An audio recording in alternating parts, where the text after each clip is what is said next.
Alright, YouTube, I have some good news to share with you guys. This is going to be major. We have caught them all. All truth will be revealed, and the best is yet to come. Check it out. Before we get into it real quick, please like, comment, and share this message far and wide. The cryptocurrency space needs to understand the ramifications of what is about to be exposed. This is absolutely massive. I want it to go viral on Twitter, share it across TikTok.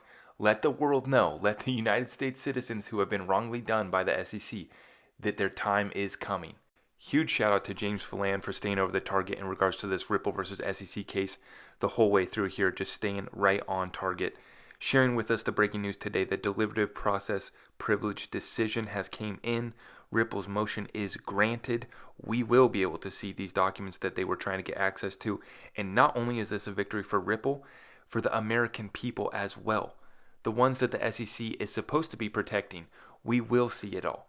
We did catch them all, and it will be exposed. This is amazing news. I'm going to break it down for you guys here and connect all the dots, all the players involved. This is massive. Let's get it.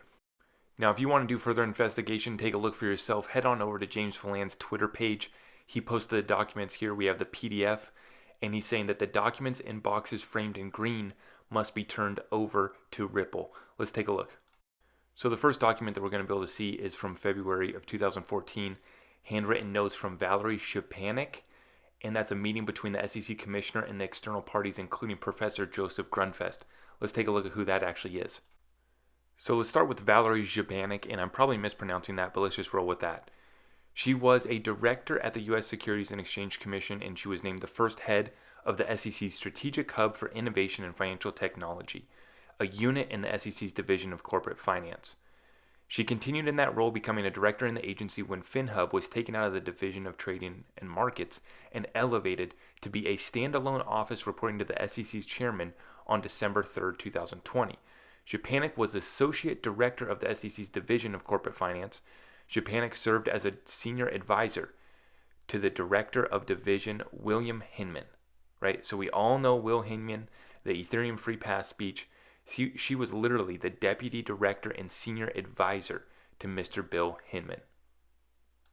So in 2014, Valerie was just a commissioner, and this meeting was taking place with Joseph Grunfest, who used to be the SEC commissioner during the Reagan administration for 4 years, but he is nationally prominent for being an expert on capital markets, corporate governance, and securities litigation. So he's been seen as just an advisor, I guess, recently, for the SEC, but he is nationally prominent for being an expert in securities litigation. Now, the next meetings that we're going to see are from 2017, and that is from when Valerie was meeting with a digital asset advocacy group. Now, I don't know what group this is. I still got to do further research, but when I uncover that, I will let you guys know. But very interesting to see. She was known as the crypto czar, going around meeting with all of these groups, all of these companies, and all these projects. Now, here's where it gets really interesting. We're going to get to see from December 13th, 2017, a meeting between Valerie and Consensus, and then from April 2018, a meeting with Valerie and Christian Catalini. Let me show you who that is. So we already know Consensus is going to be Joseph Lubin, right? He was the founder of Consensus and the co-founder of Ethereum. Consensus is supposed to be a full-stack global blockchain company, and let me break it down for you guys. This is where the global crypto factory all began. When Ethereum got the free pass in the United States, that gave everyone clarity to start go building their Ethereum ERC20 tokens. So this is where the crypto factory all began. And let me remind you that MetaMask was developed by Consensus. So the place that you get to store all of these ERC20 tokens and trade and swap is also owned by Consensus. So essentially it's just top-down control. Joseph Lubin went and got the free pass for Ethereum. Then Consensus created MetaMask. So now all of the cryptos that are built on top of Ethereum, it's just all one big Ponzi scheme that comes from the Ethereum Free Pass. Now the other meeting was from 2018, and that is when Valerie went and met Christian Catalini, who is the co-creator of Diem, which is formerly Libra. That's going to be Facebook. So now we're getting Facebook involved in this.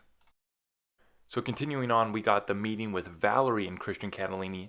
Now we're going to be able to see when Michael Seaman met with Christian Catalini, along with 2 meetings with Michael Seaman and Consensus. Now, Michael Seaman was the special counsel for the Division of Corporation Finance. So Bill Hinman's division, this was one of the main lawyers. This is going to be very interesting to see his meeting with Consensus and his meeting with Christian Catalini from Facebook.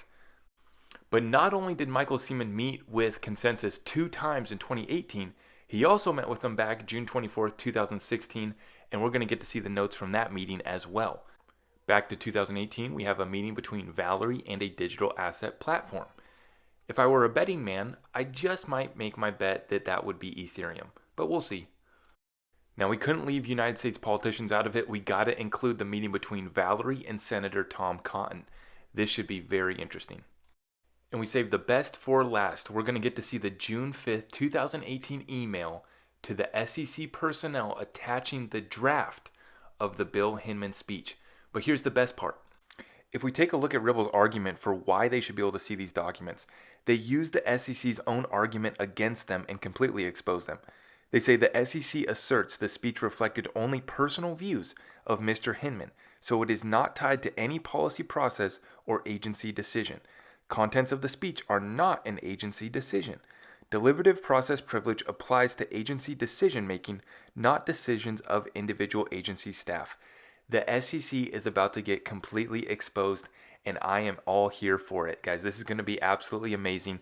Please, as a reminder, like, comment, and please share this message far and wide. I want the cryptocurrency space to understand the ramifications of what is about to be exposed in this Ripple versus SEC lawsuit. I wish you guys all the best. We'll see you in the next one. Take care.